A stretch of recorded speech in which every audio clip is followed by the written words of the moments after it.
नमस्कार दोस्तों, स्वागत है आपका रीजनिंग रिसीसर यूट्यूब चैनल पे। आज मैं बच्चों आपके लिए लेके आया हूँ आर एस प्री 2026 के लिए रीजनिंग में लॉजिकल रीजनिंग का एक बेहतरीन टॉपिक जो हर आर एस प्री में पूछा जाता है, जिसका नाम है स्टेटमेंट एंड अजम्पशन, जिसे अपन बोलते हैं कथन एवं पूर्व धारणाएं या कथन एवं मान्यताएं। ठीक है, हिंदी में बहुत सारे नाम आते हैं, कथन मान्यताएं, कथन पूर्व धारणाएं, कथन अनुमान या कथन धारणाएं या कथन पूर्व अनुमान या कथन परिकल्पना। इंग्लिश एक ही आती है, स्टेटमेंट अजम्पशन। ठीक है, सबसे पहले बात करते हैं अजम्पशन। अजम्पशन यानी पूर्व धारणाएं। ठीक है, अजम्पशन से मतलब क्या है? तो यहाँ पर दो चीजें जो हैं अजम्पशन के अंदर आएंगी, या तो किसी के द्वारा कही हुई बातें या सत्य कथन। सत्य कथन कैसे? जैसे आपने देखा होगा कि रेलगाड़ी में लिखा रहता है आपातकालीन स्थिति के लिए जंजीर खींचें, अनुचित प्रयोग किए जाने पर 500 रुपए का या 1000 रुपए का जुर्माना या 3 महीने की कैद अथवा दोनों। तो लिखने से पहले क्या क्या बातें मन में रही होंगी, वो सारी की सारी पूर्व धारणाएं होती हैं। तो आप बताइए, जंजीर क्यों बनी है? खींचने के लिए नहीं बनी है जंजीर, जंजीर बनी है आपातकालीन स्थिति के लिए। ठीक है, आपातकालीन स्थिति के लिए जंजीर बनी है।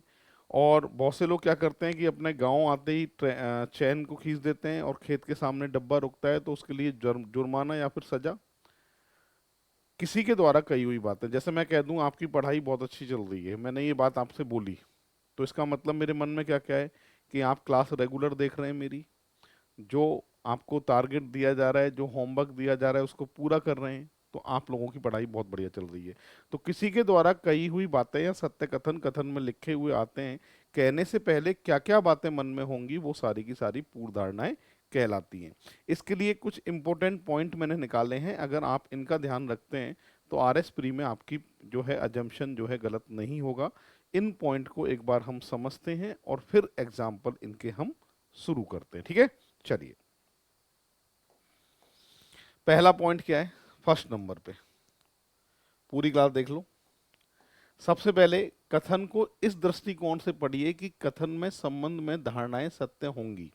यानी कथन को देखकर आपको ये देखना है कि कौन सी धारणाएं, कौन सी अजम्पशन जो है वो सत्य होंगी, उसकी हमें जांच करनी होती है। ठीक है, सबसे पहले तो इसी बात का ध्यान रखना होता है। सेकंड, कथन के साथ बहुत तार्किक मत बनाइए, दी गई जानकारी का विश्लेषण कीजिए, और अनुमान केवल कथन में दी गई जानकारी के आधार पर ही बनाया जाना चाहिए, अधिक जटिल ना कीजिए। इसका मतलब कथन में जो बात दे रखी है और पूर्व धारणाओं में वो जो बात लिखी हुई है, वो कथन से रिलेटेड होनी चाहिए। कुछ पूर्व धारणाएं ऐसी होंगी जो पढ़ने में आपको सही लगेंगी, पर वो कथन से रिलेटेड नहीं होंगी, उनको आपको क्या मानना है? गलत मानना है। तो हमेशा याद रखना, कथन से रिलेटेड पूर्व धारणा ही सही होगी, इसका आपको ध्यान रखना है। ये सेकंड नंबर का पॉइंट है जो हमारे काम में आएगा। सामान्य धारणाओं का हमेशा अनुसरण किया जा सकता है, लेकिन इसके अलावा सामान्य ज्ञान या अन्य तथ्यों के साथ कथन में संरेखित कीजिए। मतलब जो नॉर्मल जीवन में अपन जो बात पढ़ रहे हैं, सामान्य ज्ञान में, जीके में जो बात पढ़ रहे हैं, उनका भी आपको जो है इसके अंदर ध्यान रखना पड़ेगा।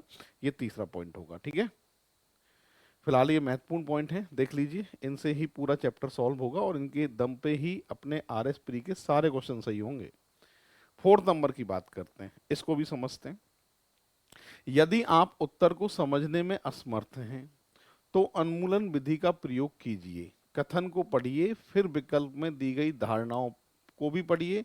आप देखते हैं कि उनमें से कुछ निश्चित रूप से अनुसरण नहीं करेंगी, उन्हें हटा दीजिए, और फिर कम विकल्प में चुनना अधिक सुविधाजनक साबित हो सकता है। मतलब आपके पास में क्या होगा कि जैसे कोई भी स्टेटमेंट में कोई बात लिखी है, उसकी पूर्व धारणाएं दो लिखी हुई हैं, दोनों में से जो नहीं हो सकती है ना, उसको पहले लाइए कि भाई कौन सी नहीं हो सकती है, उसको हटा दीजिए। या फिर कभी कभी पूर्व धारणाएं तीन भी लिख देता है, तो 3 पॉइंट में से ये देखना है कि इन तीनों में से कौन सा नहीं हो सकता है, पहले उसको हटाइए।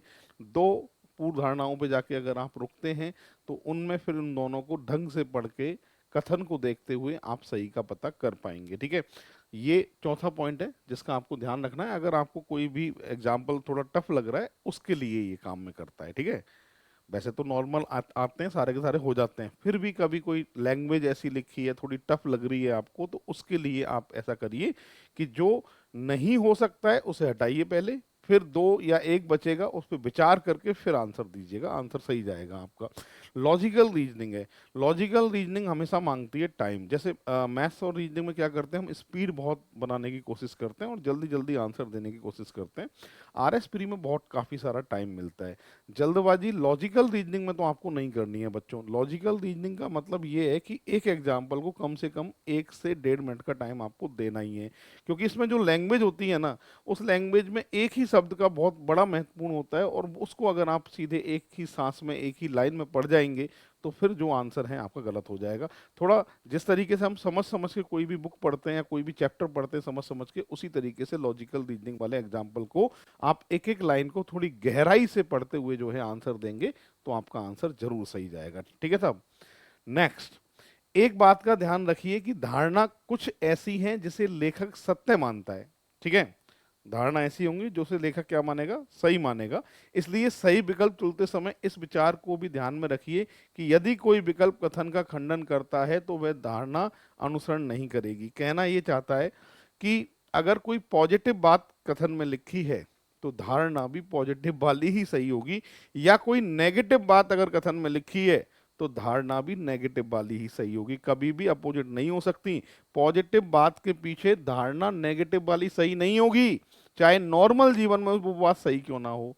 तो ये भी ध्यान रखना कि धारणा कथन से रिलेटेड होंगी। ठीक है, दूसरी बात, अगर यहां पर कथन का नेगेटिव पूर्व धारणाओं में दिख जाए आपको, नेगेटिव बात के लिए पॉजिटिव या पॉजिटिव बात के लिए नेगेटिव, ठीक है, तो ऐसे ध्यान रखना कि कथन का नेगेटिव अगर पूर्व धारणाओं में दिख रहा है तो वो पूर्व धारणा गलत मानी जाएगी, चाहे नॉर्मल जीवन में वो बात सही क्यों ना हो। ये बहुत इंपॉर्टेंट पॉइंट है जो मैं बता रहा हूँ, है ना। और ये सबसे ज्यादा एग्जाम्पल इसी पॉइंट से बनने वाले हैं, वापस सुन लो। कथन का नेगेटिव अगर पूर्व धारणाओं में दिख रहा है तो वो पूर्व धारणा क्या माननी है आपको, गलत, चाहे रोजाना वाली जिंदगी में वो बात सही क्यों ना हो। ठीक है, इसका ध्यान रखना है। ये 5th नंबर का पॉइंट है। टोटल 5 पॉइंट हुए हैं जो हमारे काम में आएंगे। चलिए बच्चों, ये 1st नंबर का एग्जाम्पल है आपके सामने। इस तरह के एग्जाम्पल हमारे एग्जाम में हमसे पूछे जाएंगे।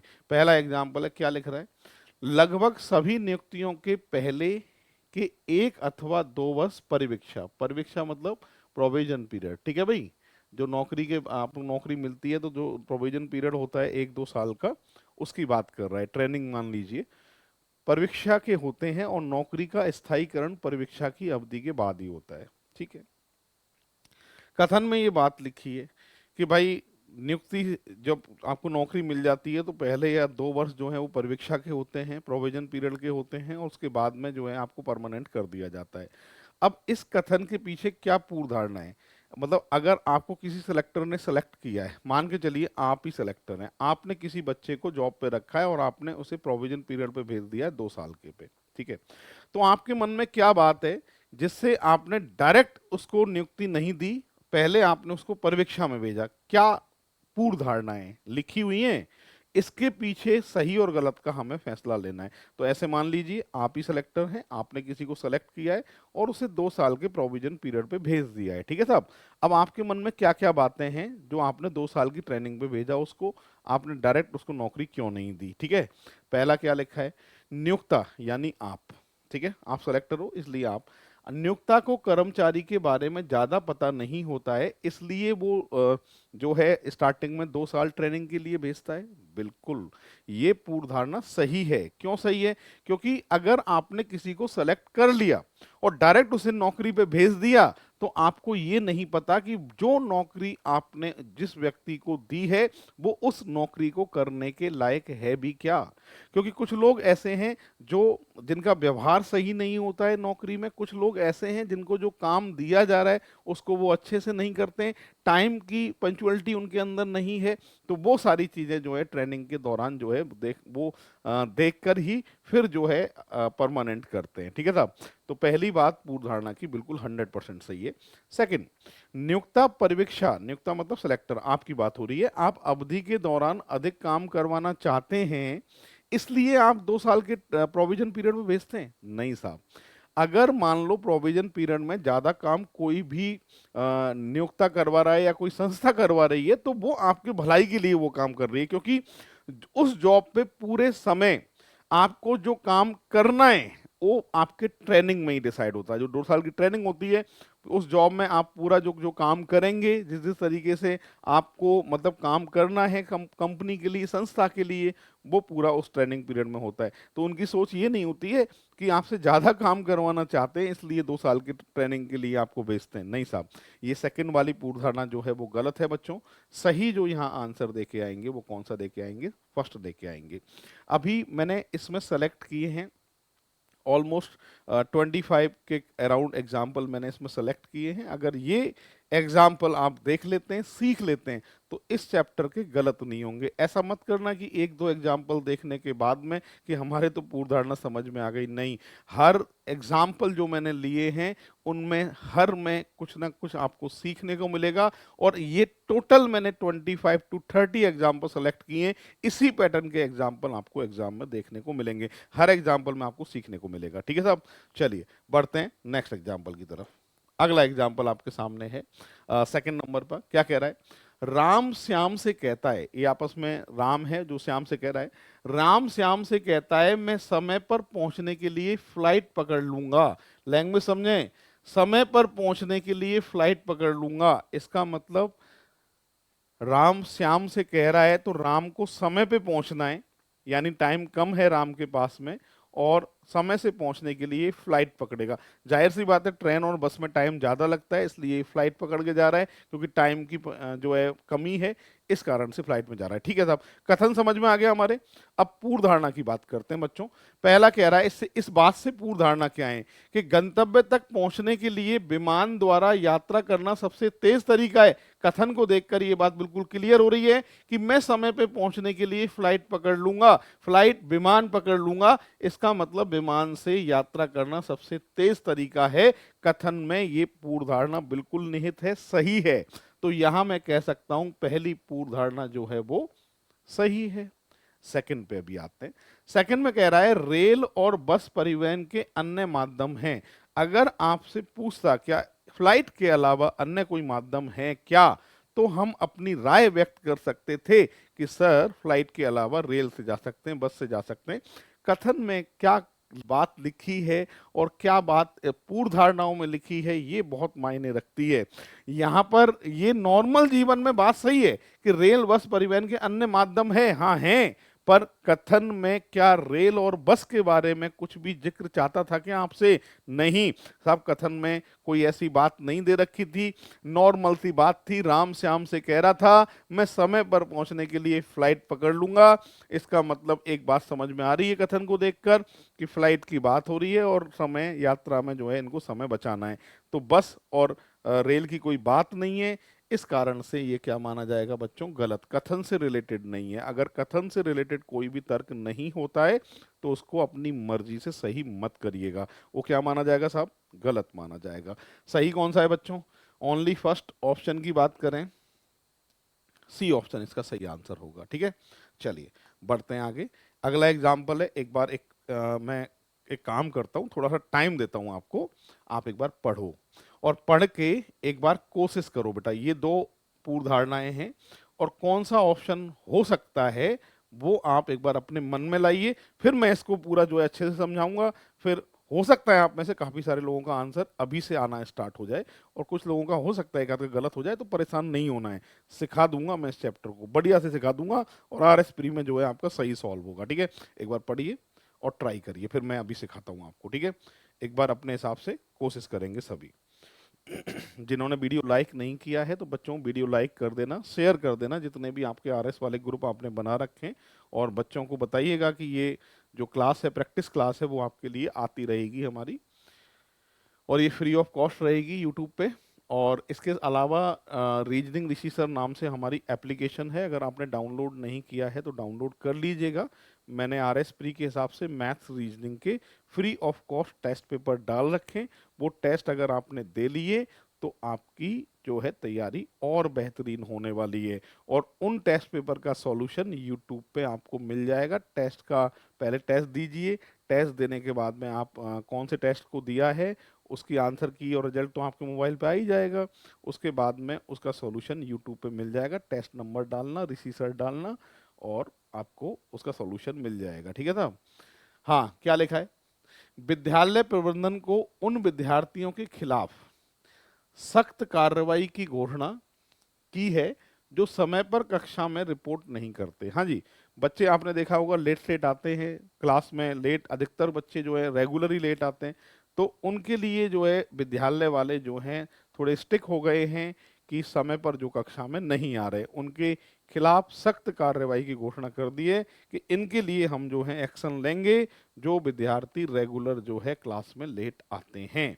ठीक है सर, पूर्व धारणा क्या हो सकती है इससे कि वे विद्यालय की प्रतिष्ठा को बनाए रखना चाहते हैं, इसलिए ये कार्रवाई करना चाहते हैं विद्यालय वाले। हाँ बिल्कुल, विद्यालय की जो प्रतिष्ठा है उसको बनाने के लिए, डेकोरम बनाने के लिए कुछ कड़े कदम उठाने पड़ते हैं विद्यालय को, नहीं तो हर कोई लेट आएगा, मर्जी आए जब आएगा, इंटरवल में आएगा कोई भी, पहली क्लास पहले पीरियड के बाद में आएगा कोई भी, तो उसके लिए सख्त जो है वो कार्रवाई की घोषणा करनी चाहिए विद्यालय को और सिस्टम को सुधारना चाहिए। तो यहाँ पर पहली जो पूर्व धारणाएं हैं वो बिल्कुल सही है साहब। वे छात्रों में अनुशासन का विकास करना चाहते हैं, बिल्कुल। अगर समय की पंक्चुअलिटी अगर आपके अंदर होगी, अगर स्टूडेंट को आप विद्यालय से ही ये बात अगर आप सिखा रहे हैं तो वो उस बच्चे के जीवन में भी आगे काम में आएगी, क्योंकि किसी भी चीज के लिए समय पर पहुंचना बिल्कुल जरूरी है। और खास तौर से शिक्षा की बात करें, स्कूल की, कॉलेज की, तो इनमें टाइम की बड़ा महत्वपूर्ण रोल रहता है साहब। अगर आप लेट आएंगे, कोई भी टीचर जो है पढ़ाना स्टार्ट कर चुका है, बेसिक अगर छूट गया तो वो हो सकता है चैप्टर आपकी समझ में नहीं आए, तो इसके लिए आपको जो है टाइम का ध्यान रखना पड़ेगा। तो अनुशासन का विकास करना चाहते हैं विद्यालय वाले, बिल्कुल सही है, दोनों ही पूर्व धारणा सही है। ऑप्शन की बात अगर हम करें, बी ऑप्शन इसका सही आंसर माना जाएगा। ठीक है साहब, बढ़ते हैं आगे बच्चों। फोर्थ नंबर को आप सभी एक बार पढ़ लीजिए, फिर मैं सॉल्व करूंगा। ठीक है, क्या लिखा है पढ़ो, और अपने हिसाब से जो भी आपका आंसर लगे, देखो एक आध का उत्तर गलत आ सकता है, पर आंसर अगर आप खुद से देना स्टार्ट करोगे तो बच्चों सीख जाओगे इसको आप। चलिए पढ़िए। लॉजिकल रीजनिंग का ये अपना सेकंड चैप्टर है। इससे पहले मैंने एक क्लास डाली है आर एस प्री 2026 के लिए, और ये सेकंड क्लास है अपनी, है ना। उस क्लास को भी देख लेना जो क्लास अपन ने डाली है पहले, उसको भी पढ़ लेना। स्टेटमेंट, कंक्लूजन, कथन एवं निष्कर्ष की क्लास मैंने डाली है, तो उस क्लास को भी जरूर देखना। यहाँ क्या लिखा है, ललिता के पास पुस्तकों का विशाल संग्रह है और वह अपने संग्रह में सम्मिलित करने के लिए नई पुस्तकें खरीदती रहती है। हाँ भाई, ललिता नाम से कोई लड़की है और इसके पास में किताबों का पूरा संग्रह है, पूरी किताबें भरी हुई हैं उनके घर में, ठीक है, और वो नई किताबें खरीदती रहती है। अब इससे पूर्व धारणा क्या लगाई जा सकती है कि ललिता इतनी सारी किताबें क्यों रखती है और नई नई किताबें क्यों खरीदती है। ठीक है, पहली पूर्व धारणा, ललिता ने जो पुस्तकें खरीदी हैं उसने वह प्रत्येक पुस्तक पढ़ी है। आप बताओ बच्चों, ललिता को जानते हो क्या आप? जानते हो ललिता को? नहीं जानते हो। यहाँ कहाँ लिखा है ऊपर कि ललिता जो भी पुस्तक पढ़ेगी उन सब, जो भी पुस्तक खरीदेगी उन सबको पढ़ती है? या ऐसा कहाँ लिखा है कि ललिता के पास जितनी भी पुस्तकें हैं उसने सारी की सारी पढ़ ली हैं और ललिता को हम जानते नहीं है? तो इसके बारे में हमारे पास ना कोई जानकारी नहीं है। बहुत से लोग भावनाओं में बह जाते हैं कि सर ये पुस्तकें खरीदती रहती है और काफी सारी पुस्तकों का संग्रह इसके घर में है, तो इसका मतलब इसने सारी पुस्तकें पढ़ ली होंगी। तो बेटा वो पढ़ ली होंगी वाली बात अलग है, क्योंकि आप ललिता को नहीं जानते हो। इसलिए अपने मन से कोई भी ऐसी बात आप पूर्व धारणाओं में सही नहीं कर सकते, गलत होगी पहली। ठीक है साहब, हम ललिता को नहीं जानते। ललिता को पुस्तकों के लिए प्यार और जुनून है, हाँ ये क्लियर हो रहा है। क्यों? क्योंकि एक तो इसे विशाल संग्रह है इसके घर में, ठीक है साहब, और दूसरी बात नई पुस्तकें खरीदती रहती है, इसका मतलब ललिता को पुस्तकों से प्यार है और जुनून है नई पुस्तक खरीदने का। तो ये सेकंड वाली बात बच्चों सही है। ऑप्शन की अगर बात करें तो सर सेकंड नंबर का ऑप्शन इसका करेक्ट आंसर होने वाला है। अरे आ रहा है ना समझ में? और आप में से काफी सारे लोगों का आंसर भी सही जा रहा होगा, है ना। चलिए एक नेक्स्ट एग्जांपल देता हूं, तो आप एक बार ट्राई करिएगा, फिर मैं सॉल्व करूंगा इसको, है ना।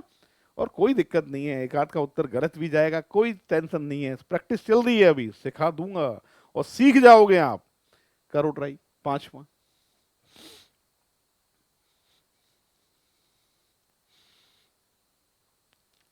यह स्थल, कहीं की बात हो रही, प्लेस की बात हो रही कहीं की, यह स्थल छुट्टियां मनाने के लिए सबसे अच्छा है। अच्छा, अनीता ने अपने पति राम से कहा।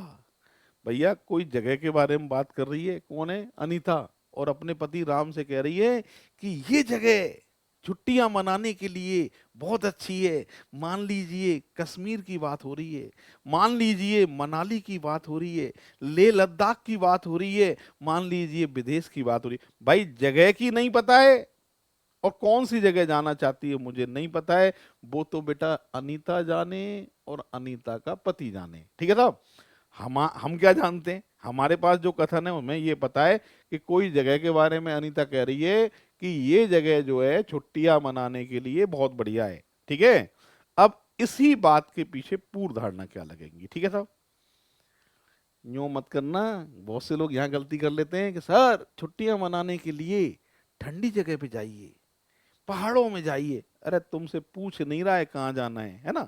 अनीता जाने ना अनीता का पति जाने, जानकारी जो दी है उससे अकॉर्डिंग आंसर देना पड़ता है। पहला देखते हैं, छुट्टी बिताने का स्थल शीतल और सुखगवार होना चाहिए।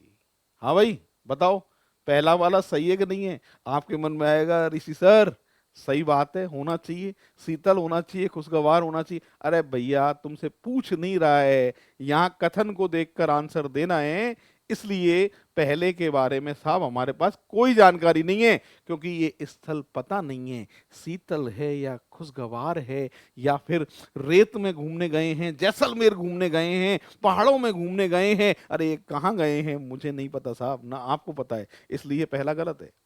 ठीक है, सेकंड, राम अनीता का पति है। यस, ये लाइन क्लियर है कथन में, अनीता ने अपने पति राम से कहा। तो ये सेकंड वाले के बारे में तो पता ही है, मुझे मालूम है। तो यहां पर पूर्व धारणा सही कौन सी है बच्चों? सेकंड ऑप्शन की बात करें, ए ऑप्शन इसका करेक्ट आंसर होगा। मुझे उम्मीद है आप में से भी काफी सारे लोगों ने सही आंसर दिया होगा। ठीक है साहब, बढ़ते हैं नेक्स्ट एग्जाम्पल की तरफ। हाँ जी बच्चों, 6 नंबर का एग्जाम्पल है, एक बार पढ़ लीजिए। ठीक है, और इसमें एक बात याद रखना, कथन जिस व्यक्ति का, संस्था का या कंपनी का होता है, पूर्व धारणा भी उसी की होती है। एक और बात सुन लो सॉल्व करने से पहले, यहां पर कोई भी आपसे प्रार्थना करे, विनती करे, इच्छा जाहिर करे, याचिका या विज्ञापन, 5 चीजें बता रहा हूं, कोई भी आपसे प्रार्थना, विनती, इच्छा, याचिका और विज्ञापन, ये सभी पॉजिटिव रेस्पॉन्स चाहते हैं। अरे कैसा रेस्पॉन्स चाहते हैं? पॉजिटिव। तो ये विज्ञापन वाला ही है बेटा। ठीक है, और ये रेस्पॉन्स कैसा चाहते हैं?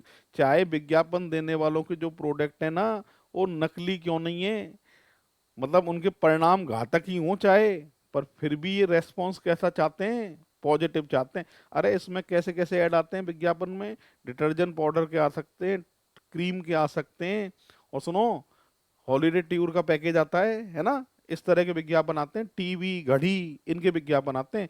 तो ये सभी कैसा रेस्पॉन्स चाहते हैं? पॉजिटिव रेस्पॉन्स चाहते हैं, चाहे इनके प्रोडक्ट में दम क्यों ना हो। ठीक है, एक बार पढ़िए फिर मैं सॉल्व करता हूं। चलो बच्चों पढ़ो।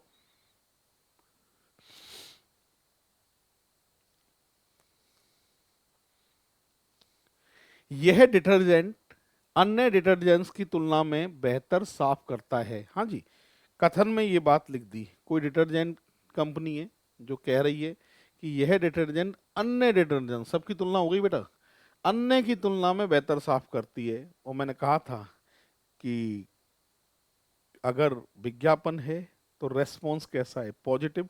और कथन में लिख दिया है तो बेटा आपको मानना है कि ये बेस्ट क्वालिटी का डिटर्जेंट है, अन्य इसकी तुलना में फीके हैं, क्योंकि ये ज्यादा साफ करता है, कथन में ही लिखा है।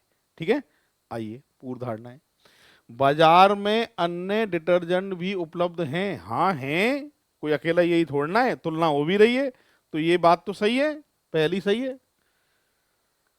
अन्य कोई डिटर्जेंट नहीं है जो बेहतर साफ करता है। हाँ, कथन को देखकर ये सही है, क्योंकि ये ही सबसे ज्यादा साफ करता है, ऊपर लिखा है अन्य की तुलना में। इसका मतलब मार्केट में और कोई डिटर्जेंट ऐसा नहीं है जो इससे ज्यादा साफ करता हो। तो ये बात भी क्या है बच्चों, कथन को देखकर सही है। फिलहाल दोनों धारणाएं सही हैं। ऑप्शन की बात करें तो डी ऑप्शन इसका सही आंसर होने वाला है। ठीक है, बढ़ते हैं आगे। चलो 7 को आप एक बार पढ़िए, फिर सॉल्व मैं करूंगा बच्चों। एक बार अपने हिसाब से जो भी आंसर आप दे सकते हैं वो एक बार आप ट्राई करिए।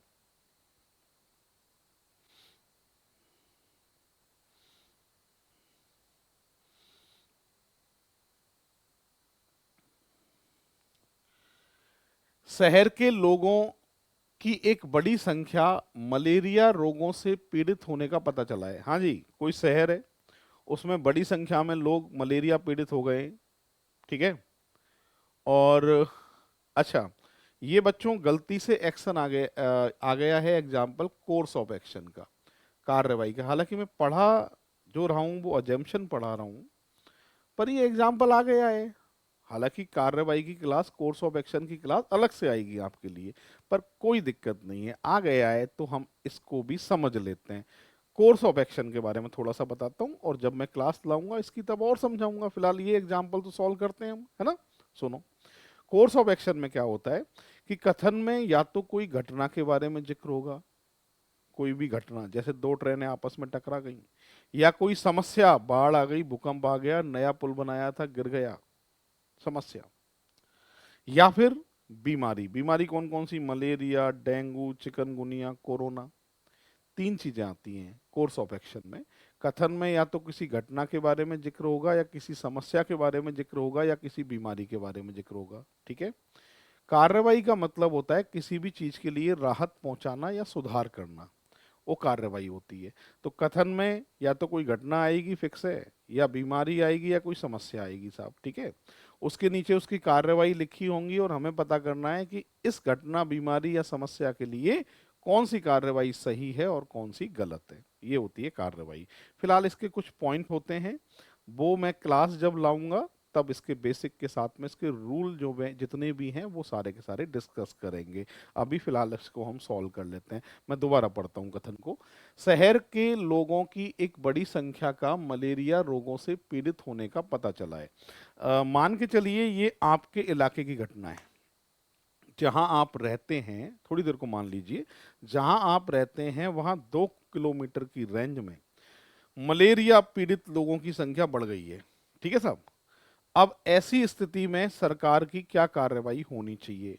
लिखी है कार्रवाई, आपसे लिखने की नहीं कह रहा है ना। मैं तो नॉर्मल पूछ रहा हूं। अगर आपके आसपास 2 किलोमीटर की रेंज में मलेरिया पीड़ित लोगों की संख्या बढ़ जाए तो सरकार की कार्रवाई क्या होनी चाहिए। पहली कार्रवाई, दवाइयां उपलब्ध कराए गवर्नमेंट। क्यों? क्योंकि मलेरिया एक ऐसी बीमारी है जो दवाइयों से दूर हो जाती है। एक तो ये कार्रवाई होगी जिनको मलेरिया हो गया है उनके लिए, है ना। और बच्चों जिनको मलेरिया नहीं हुआ है उनको कैसे बचा सकते हो आप, कि सर उनको हम बताएंगे, जागरूक करेंगे। कैसे जागरूक करेंगे? कि घर में ऑल आउट लगाइए, साफ सफाई रखिए, जहां गंदा पानी है उसको साफ कर दीजिए, और ऐसा गंदा पानी जो ज्यादा है और उसको आप साफ नहीं कर सकते, जैसे कि तालाब, तालाब का पानी गंदा हो गया है पर उसको साफ नहीं कर सकते आप, तो उसमें बेटा केरोसिन डाल दो। केरोसिन से क्या होता है कि मच्छर सब डूब के मर जाते हैं, पृष्ठीय तनाव कम हो जाता है, बचपन में पढ़ा होगा आपने। और क्या कर सकते हैं कि गवर्नमेंट और ये कर सकती है कि आपने देखा होगा जब मलेरिया के मच्छर बढ़ जाते हैं तो गवर्नमेंट धुआं धुआं वाली जो होती है ना, धूमन, वो जगह जगह लगवाती है, जिससे क्या होता है मच्छर मर जाते हैं। ये गवर्नमेंट के काम है, ये गवर्नमेंट को करने चाहिए। इसमें लिख के दे रहा है कि कौन सी कार्रवाई होनी चाहिए, कौन सी नहीं होनी चाहिए, उसका विचार आप करना है। ठीक है, आइए समझते हैं। पहली क्या लिखा है, शहर के नगर पालिका अधिकारी को शहर में व्यापक धूमन, धूमन बताया मैंने, के लिए तत्काल कदम उठाने चाहिए। यस, मच्छर जो पैदा हो गए हैं उनको मार दो पहले तो, जिससे मलेरिया तुरंत रुक जाएगा, आगे नहीं फैलेगा। ठीक है साहब, मलेरिया जो है वो आपके मलेरिया से, मच्छर के काटने से फैलता है, तो मच्छर ही खत्म कर दीजिए। दूसरा क्या है बेटा, दूसरे में कह रहा है क्षेत्र के लोगों को मच्छर के काटने से बचने के लिए कदम उठाने की सलाह दी जानी चाहिए। हाँ, सलाह में क्या क्या बता सकते हो, उनको बता सकते हो कि घर में ऑल आउट लगा लो, साफ सफाई कर लो, गंदे पानी को साफ कर दीजिए, यही सलाह होती है। फिलहाल दोनों कार्यवाही इस कथन के लिए क्या है बच्चों, बिल्कुल सही है। ठीक है, बढ़ते हैं नेक्स्ट एग्जाम्पल की तरफ। लो बच्चों पढ़ो एक बार क्या लिखा है, फिर मैं सॉल्व करूंगा इसको, है ना, एक बार अपने हिसाब से देख लीजिए।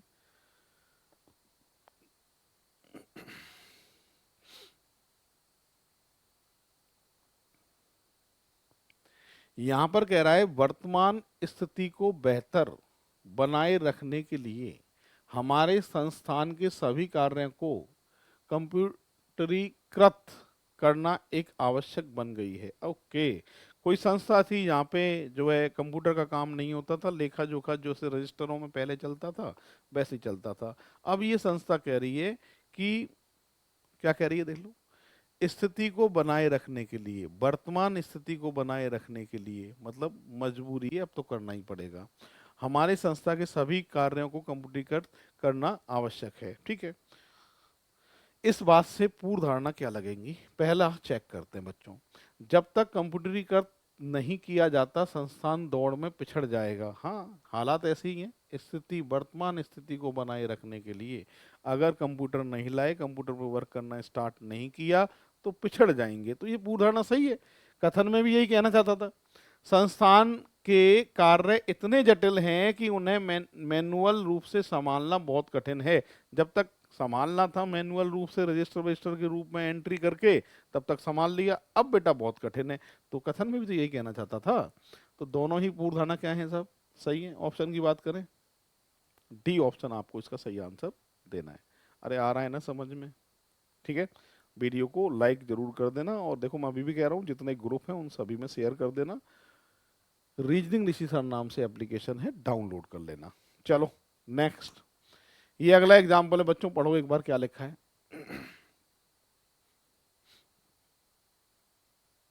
ये वापस से जो है वही एग्जाम्पल आ गया, रिपीट हो गया 9 नंबर, इसको हटाओ।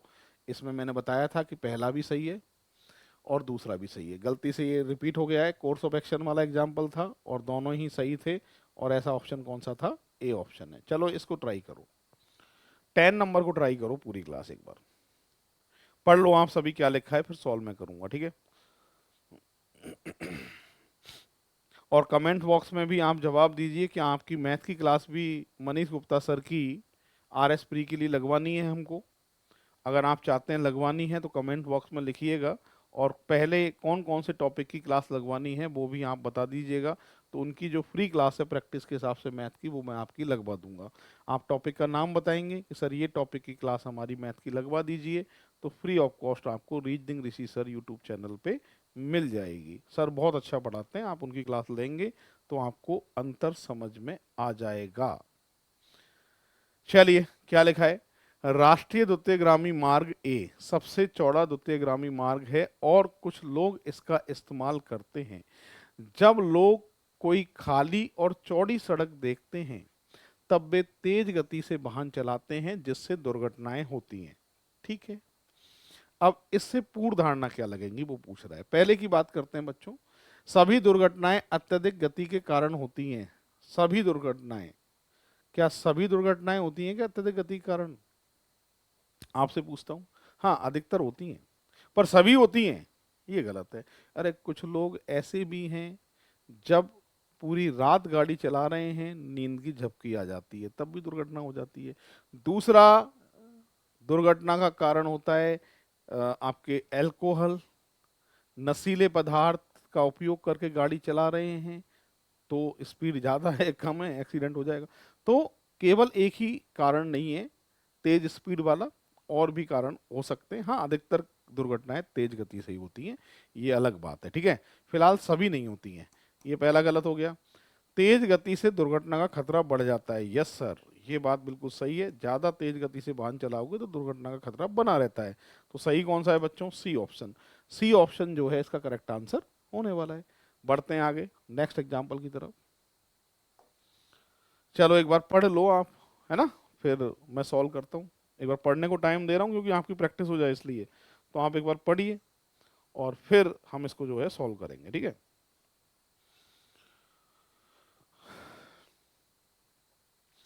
पाठ्यक्रम में प्रवेश की पात्रता 10वीं कक्षा की बोर्ड परीक्षाओं में न्यूनतम 80% है।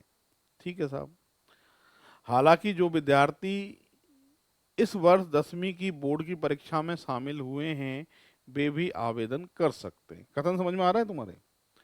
कि पाठ्यक्रम में प्रवेश के लिए कहीं जो है पाठ्यक्रम पढ़ने के लिए कॉलेज के लिए या किसी संस्थान के लिए जो है आपको कहा गया है कि 10th में कम से कम 80% होने चाहिए, और जो बच्चे 10th का पेपर दे रहे हैं वो भी फॉर्म भर सकते हैं। इसका मतलब उनमें से किन बच्चों को लिया जाएगा? उनमें से उन बच्चों को लिया जाएगा जो इस साल पेपर दे रहे हैं जिनकी 80% या 80% से अधिक है। बात आ रही है समझ में? चलिए, पूर्व धारणा क्या है, आवेदन क्या है इसका। 11वीं कक्षा का कोई भी विद्यार्थी इस पाठ्यक्रम के लिए आवेदन नहीं कर सकता। ये बात गलत है बेटा। कहाँ लिखा है कि 11वीं क्लास का आवेदन नहीं कर सकता? कर सकता है, ठीक है। 10th की बात है, 10th में 80% होने चाहिए। तो पहली बात गलत हो गई, आवेदन नहीं कर सकता है। जो विद्यार्थी 10वीं की परीक्षा में शामिल हुए हैं उन्हें प्रवेश तभी मिलेगा जब वो परीक्षा में 80 या उससे अधिक अंक प्राप्त करेंगे। यस सर, ये बात सही है। सेकंड वाला सही है। ऑप्शन की बात करें तो सर बी ऑप्शन इसका करेक्ट आंसर होने वाला है। इस तरीके से ये सॉल्व हो रहा है, ठीक है। 11 एग्जाम्पल हो चुके हैं बच्चों, 12 की बारी है। पढ़ो एक बार सभी क्या लिखा है, फिर मैं सॉल्व करता हूं। कृषि उत्पादन में कीटनाशकों का अत्यधिक उपयोग करने से वे मिट्टी और जल को दूषित करते हैं।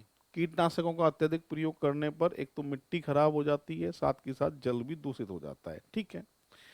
फसलों में उनका अंश रह जाता है, आखिरकार वे खाद्य श्रृंखला में प्रवेश कर जाते हैं। जो फसल बोई है उसमें उनका अंश रह जाता है और खाद्य श्रृंखला में प्रवेश कर जाते हैं, जिससे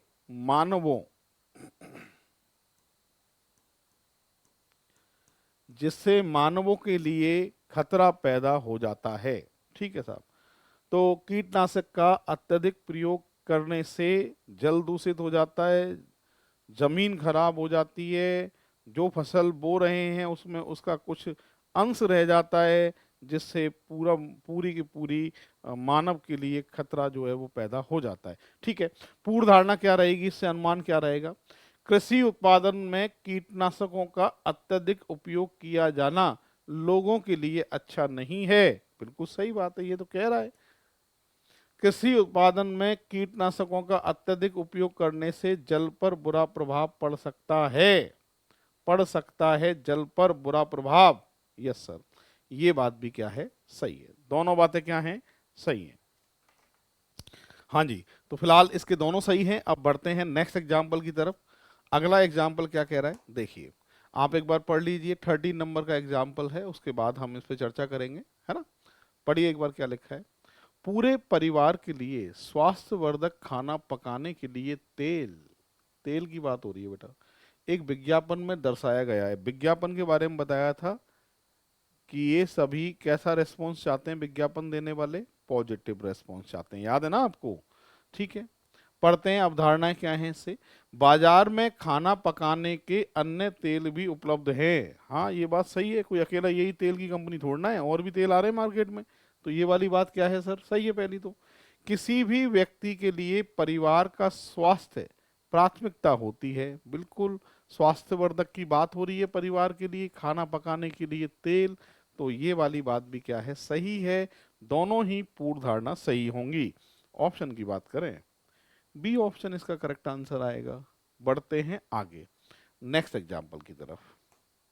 हाँ बच्चों, ये 14 है, पढ़िए एक बार क्या लिखा है। करण एक बहुमुखी प्रतिभा के लेखक हैं। करण के बारे में बात हो रही है, और ये क्या है बच्चों, लेखक हैं। उनके हास्य और काल्पनिक उपन्यास युवाओं में बहुत प्रसिद्ध हैं। ठीक है साहब, करण नाम से कोई लेखक है, उसके हास्य और काल्पनिक उपन्यास युवाओं को बहुत पसंद आते हैं, ये जानकारी मेरे पास है। पहले की बात करें, करण विभिन्न लेखन शैली के अनुकूलन में सक्षम है। बिल्कुल, लेखन शैली की बात तो हो ही रही है करण की, पहला सही है। सभी लेखक बहुमुखी प्रतिभा के होते हैं। सभी लेखक या करण? भाई सभी लेखक की मेरे पास में जानकारी नहीं है, मेरे पास किसके बारे में जानकारी है, करण के बारे में। तो अब मैं अपनी राय भी करण के बारे में व्यक्त कर सकता हूं, सभी लेखक के बारे में राय अपनी व्यक्त नहीं कर सकता, इसलिए ये गलत है। ओनली फर्स्ट वाला जो है इसका करेक्ट आंसर माना जाएगा। इस तरीके से होगा। बढ़ते हैं 15 नंबर की तरफ। कठिन परिश्रमी व्यक्ति के लिए पहुंच से बाहर कुछ नहीं है। जो कठिन परिश्रम करते हैं उनके लिए पहुंच से बाहर कुछ नहीं है। इसका मतलब सब कुछ उसकी पहुंच में ही है। ठीक है। पहला, एक कठिन परिश्रमी व्यक्ति सब कुछ प्राप्त कर सकते हैं। एक तो लिखा है पहुंच से बाहर कुछ भी नहीं है, इसका मतलब वो सब कुछ प्राप्त कर सकते हैं। बहुत से लोग यहाँ गलती कर देते हैं कि सर सब कुछ प्राप्त कर सकते हैं क्या वास्तव में ये? हाँ कर सकते हैं, क्योंकि लिखा है पहुंच से बाहर कुछ नहीं है, इसका मतलब सब कुछ इनकी पहुंच में ही है। पहला सही है। जो कठिन परिश्रम नहीं करते वो कुछ भी प्राप्त नहीं कर सकते। कथन में मेरे पास जो जानकारी है वो कठिन परिश्रम करने वाले व्यक्तियों के बारे में जानकारी है, और जो कठिन परिश्रम नहीं करते वो क्या प्राप्त कर सकते हैं क्या प्राप्त नहीं कर सकते उनके बारे में मेरे पास कोई भी जानकारी नहीं है। इस कारण से सेकंड वाली पूर्ण धारणा क्या होगी बच्चों? गलत होगी। सही कौन सी है? ओनली फर्स्ट ऑप्शन की बात करें, ए ऑप्शन सर इसका सही आंसर होना है। चलो 16 को आपको पढ़ने के लिए दे रहा हूं टाइम, चलो पढ़ो।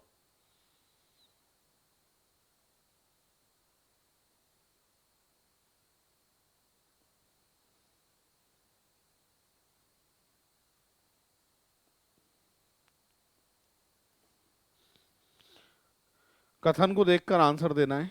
पूर्ण धारणा सही कौन सी है मैं पढ़ लेता हूं। जीवन कौशलों की शिक्षा प्राथमिक शिक्षा से ही दी जा सकती है।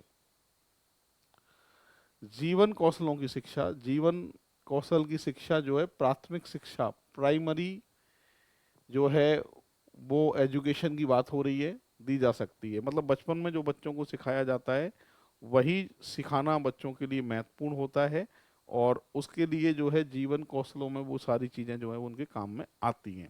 स्टार्टिंग से जो सिखा दिया जाता है प्राथमिक शिक्षा के बारे में बात हो रही है। ठीक है। अवधारणाएं क्या है? छात्रों को जीवन में कौशल छोटी आयु में सीख लेने चाहिए, क्योंकि ये उन्हें बेहतर भविष्य के लिए तैयार करता है। पहली पूर्ण धारणा 100% सही है, क्योंकि लिखी है ये बात तो। सेकंड की बात करें, छात्र अपनी नौकरी के लिए जीवन कौशल सीखने हेतु पैसे देकर औपचारिक कोर्स कर रहे हैं। पैसे देकर, पहली बात तो ऐसा कोर्स कौन करवाता है? जो जीवन शैली सिखाता हो, फिर भी सिखाता हो तो पैसे देकर। ऊपर बात कर रहा था कि प्राथमिक शिक्षा को बढ़ावा देने की बात हो रही है, और वहीं से जो है बच्चे सीखते हैं। तो इसमें सेकंड वाले में जो है ये बात सही नहीं है। सही कौन सा माना जाएगा बच्चों? ओनली फर्स्ट वाला सही माना जाएगा। ये 16 नंबर है। 17 को पढ़िए, फिर सॉल्व करते हैं।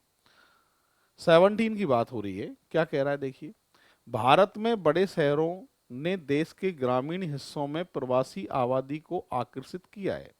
2011 की जनगणना के अनुसार भारत के 6 बड़े नगर दिल्ली, मुंबई, चेन्नई, बेंगलुरु, कोलकाता, हैदराबाद में लगभग 48% प्रवासी थे। पहली बात तो प्रवास क्यों होता है ये बताइए। लोग गांव को छोड़कर शहर क्यों आते हैं?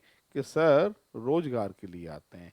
उनके पास गांव में इतना रोजगार नहीं है जिससे वो अपने परिवार की परवरिश कर पाएं अच्छे से, इसलिए गांव के लोग जो है वो शहर में प्रवास करते हैं, नौकरी ढूंढते हैं। ठीक है साहब, 11 की जनगणना की रिपोर्ट है ये। अब क्या कह रहा है, कारण क्या है इसका? शहर में बेहतर भविष्य और आर्थिक संभावनाओं की उपलब्धता के कारण प्रवास होता है। यस सर, सही बात तो सही है। प्रवास इसलिए होता है क्योंकि व्यक्ति यात्रा करना चाहता है। अरे ये कहां से आ गई? यात्रा करना चाहता है, नए शहरों को देखना पसंद करता है, इसलिए प्रवास करता है। अरे फालतू की बात है, रोटी नहीं है खाने को, परिवार चलाने को, काम नहीं है, इसलिए प्रवास होता है। शहर में जो है नौकरी मिल जाती है, काम मिल जाता है, तो वो अपने परिवार का पालन पोषण कर पाता है। सही कौन सा है बच्चों? केवल फर्स्ट वाला सही है। हाँ जी, ये पढ़िए, पढ़ो एक बार।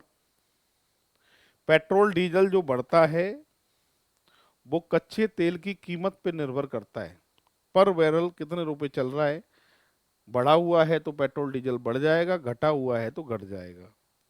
और इसके अलावा और किसी का रोल जो है वो नहीं होता है, ये आपको पता होना चाहिए। और यहाँ पे भी यही बात लिखी है कि भारत में ईंधन की कीमतें दिन प्रतिदिन बढ़ती जा रही हैं, और इसकी कीमत की वृद्धि में कोई ऊपरी सीमा नहीं है। ऊपरी सीमा नहीं है मतलब कब तक बढ़ेगा, डीजल पेट्रोल मुझे नहीं पता, कोई ऊपरी सीमा नहीं है, बढ़ता जा रहा है ऐसे कह रहा है। ठीक है साहब, मान लेते हैं। अनुमान क्या है? केंद्र और राज्य सरकार के ईंधन पर अपने विशेष करों में कटौती नहीं की है, इसलिए पेट्रोल और डीजल के दाम ज्यादा बढ़ रहे हैं। नहीं साहब, पेट्रोल डीजल के दाम कच्चे तेल की कीमत पे डिपेंड करता है, तो ये रीजन जो है वो नहीं हो सकता, ये अनुमान नहीं हो सकता।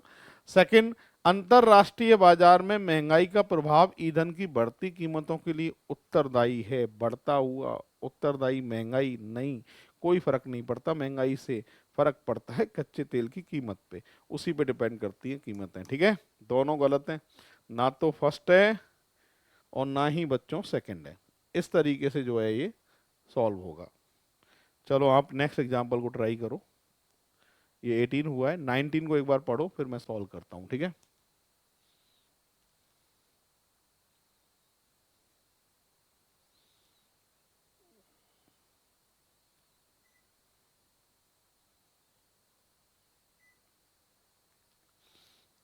हाँ जी, ये 19 नंबर है, इसको एक बार हम पढ़ लेते हैं। क्या कह रहा है देखो, रामू मई में यात्रा करने के लिए अप्रैल में रेल आरक्षण करता है। रेल आरक्षण, हाँ जी, टिकट बुक करा लेता है अप्रैल में ही, क्योंकि इसे यात्रा कब करनी है बेटा? मई में करनी है, इसलिए पहले से ही सीट बुक कर लेता है। बाद में वेटिंग मिले, आरएसी मिले, मिले नहीं मिले, क्या हो। ठीक है, पहला धारणाएं क्या है? रेल आरक्षण एक महीने पहले किया जा सकता है, बिल्कुल किया जा सकता है, इसने कर लिया ना रामू ने। मुंबई से हैदराबाद के लिए कई ट्रेनें हैं, मुंबई से हैदराबाद के लिए कई ट्रेनें, अरे यूं बताओ मुझे, मुंबई से हैदराबाद के लिए कई ट्रेनें हैं, मुंबई हैदराबाद की बात कर रहा है कि इसमें रेल आरक्षण की बात कर रहा है? मुझे नहीं पता कहाँ से कहाँ जा रहा है, तो सेकंड के बारे में कोई जानकारी नहीं है। हमारे पास जो जानकारी है वो किसके बारे में बच्चों? आपके फर्स्ट के बारे में। तो आंसर जो दिया जाएगा वो कौन सा दिया जाएगा? फर्स्ट दिया जाएगा। इस तरीके से जो है ये सॉल्व हो रहा है। अगला एग्जाम्पल आपके लिए पढ़ो, पूरी क्लास पढ़ लो।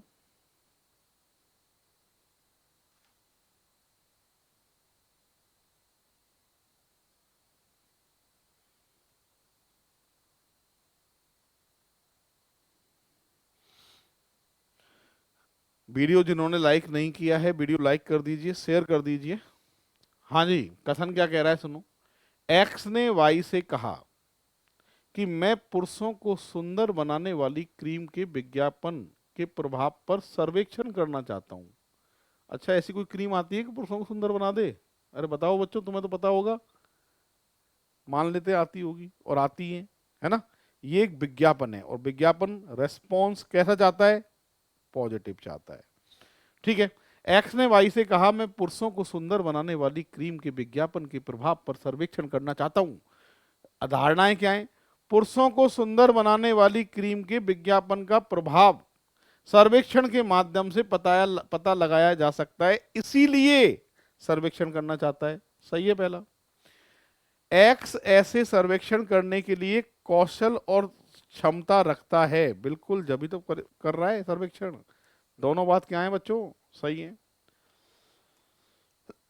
ऑप्शन की बात करें, सी ऑप्शन इसका सही आंसर माना जाएगा। चलिए बढ़ते हैं नेक्स्ट एग्जांपल की तरफ। 21 है, पढ़िए क्या लिखा है। यद्यपि वह मोटा है फिर भी तेज दौड़ता है। हाँ जी, आश्चर्य के लिए आता है यद्यपि। यद्यपि वह मोटा है फिर भी तेज दौड़ता है। पूर्व धारणा क्या है इससे? मोटे व्यक्तियों की मांसपेशियां कमजोर होती हैं। कहीं भी बच्चों ऐसा लिखा है कि इनकी मांसपेशियां कमजोर होती हैं? या आप जानते हो कि इनकी मांसपेशियां कमजोर होती हैं? नहीं पता ना तुमको, लिखा है नहीं है, तो क्या करोगे? गलत है पहली पूर्व धारणा। मोटे व्यक्ति सामान्यतः तेज दौड़ नहीं सकते। यस, ये पूर्व धारणा सही है। तो सही कौन सी है बेटा? सेकंड, बी ऑप्शन जो है इसका करेक्ट आंसर माना जाएगा। 21 हो चुके हैं। अगला एग्जाम्पल आपके सामने, पढ़िए, इसको आप ट्राई करिए और देखता हूं आप में से कितने लोग कर पाते हैं। एक बार अपने हिसाब से कोशिश सभी को करनी है, अपने हिसाब से ट्राई करिए।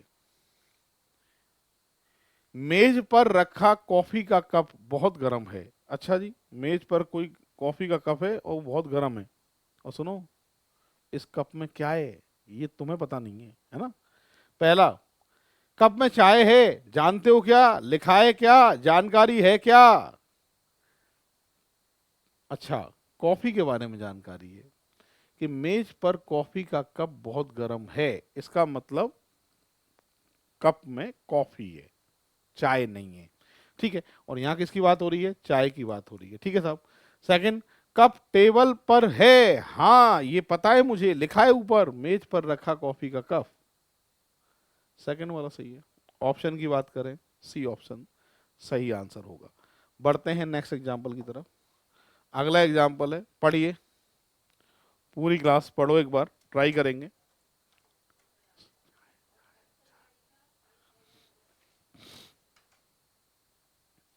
अपने रुपयों को तिगुना करें, किसी होर्डिंग पर यह एक टैगलाइन थी। हाँ जी, कोई टैगलाइन लिखी है कि अपने रुपयों को कितना करें? 3 गुना करें, ये टैगलाइन थी। ठीक है साहब।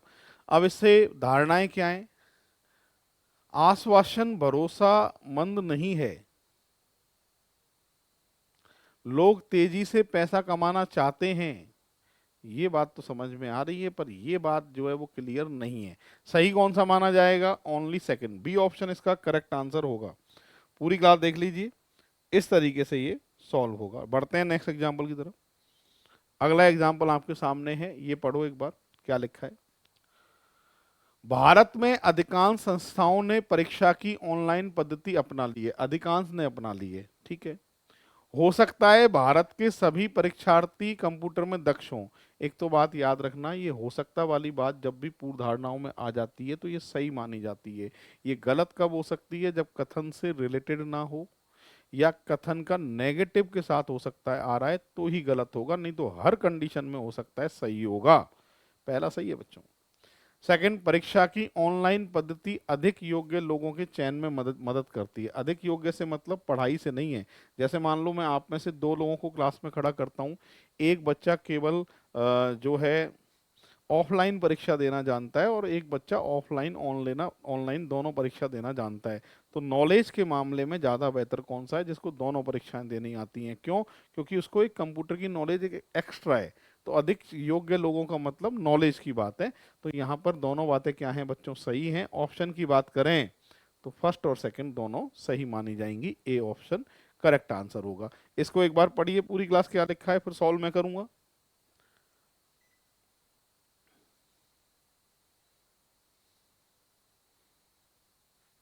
ये वाला रिपीट हो गया है गलती से, और 10th वाली बोर्ड वाली बात थी, मैंने करा चुका हूं, इसको हटा दीजिए। इसको ट्राई करिए, चलिए 26 नंबर को ट्राई करो पूरी क्लास। इसमें लिखा है यदि वह बुद्धिमान है तो वह नेट की परीक्षा उत्तीर्ण करेगा। हाँ जी, बुद्धिमान है तो नेट की परीक्षा उत्तीर्ण करेगा। नेट की परीक्षा उत्तीर्ण होने के लिए उसे बुद्धिमान होना चाहिए। यस, वह नेट की परीक्षा उत्तीर्ण होगा। जानते हो क्या इसको होगा? नहीं जानते हो तो ये गलत है। सही कौन सा है? ओनली फर्स्ट ऑप्शन की बात करें, बी ऑप्शन करेक्ट आंसर माना जाएगा। बढ़ते हैं आगे, आप एक बार पढ़िए क्या लिखा है, उसके बाद सॉल्व मैं करूंगा। चलो पढ़ो पूरी क्लास।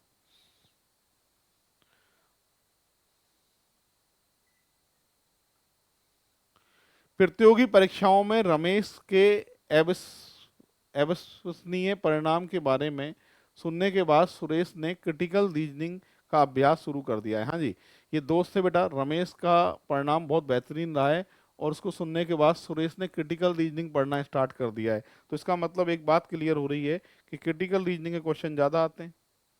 जब ही क्रिटिकल रीजनिंग की तैयारी करना शुरू कर दी है इसने। और इससे पूर्व धारणाएं क्या है देखते हैं। रमेश ने अधिकांश अंक विवेचनात्मक तर्क यानी क्रिटिकल रीजनिंग से प्राप्त किए हैं। कथन को देखकर ये बात क्या है? सही है, तभी तो ये सीधे ही जाते ही तैयारी शुरू कर रहा है क्रिटिकल रीजनिंग की। परीक्षा में अधिकांश प्रश्न विवेचनात्मक यानी क्रिटिकल रीजनिंग वाले होते हैं, ये बात भी क्या है? सही है।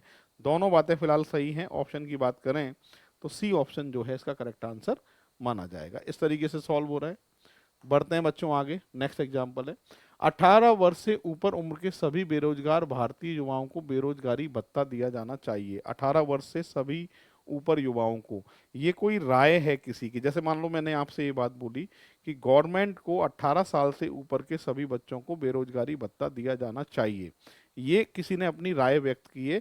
अब गवर्नमेंट किसको भत्ता देगी किसको नहीं देगी, या देगी या नहीं देगी वो गवर्नमेंट पे डिपेंड करता है। कुछ ना कुछ क्राइटेरिया रहता होगा इसका कि जिनकी एनुअल इनकम 12 लाख या फिर 8 लाख से कम है उनको देना चाहिए, या मुझे नहीं पता, बट कुछ ना कुछ क्राइटेरिया रहेगा, पर सबको देना चाहिए मुझे नहीं मालूम।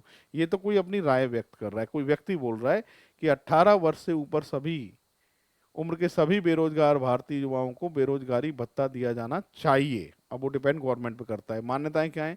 भारत में बेरोजगार युवाओं को आर्थिक मदद की जरूरत है। यस सर, जरूरत है। जब भी जरूरत है क्योंकि बेरोजगार हैं। सरकार के पास सभी बेरोजगार युवाओं को भत्ता प्रदान करने के लिए, सभी की बात कह रहा है बेटा, सभी बेरोजगार युवाओं को भत्ता प्रदान करने के लिए पर्याप्त धन है। पहली बात तो सभी की बात मुझे नहीं पता, और दूसरी बात भी धन है या नहीं है इसके बारे में गवर्नमेंट के पास, हमारे पास कोई जानकारी नहीं है। किसको भत्ता देगी मुझे नहीं पता। फिलहाल सेकंड क्लियर नहीं है। ऑप्शन ए जो है इसका करेक्ट आंसर माना जाएगा। इस तरीके से ये सॉल्व होगा। ठीक है, ये अगला एग्जाम्पल है। पूरी क्लास पढ़िए क्या लिखा है।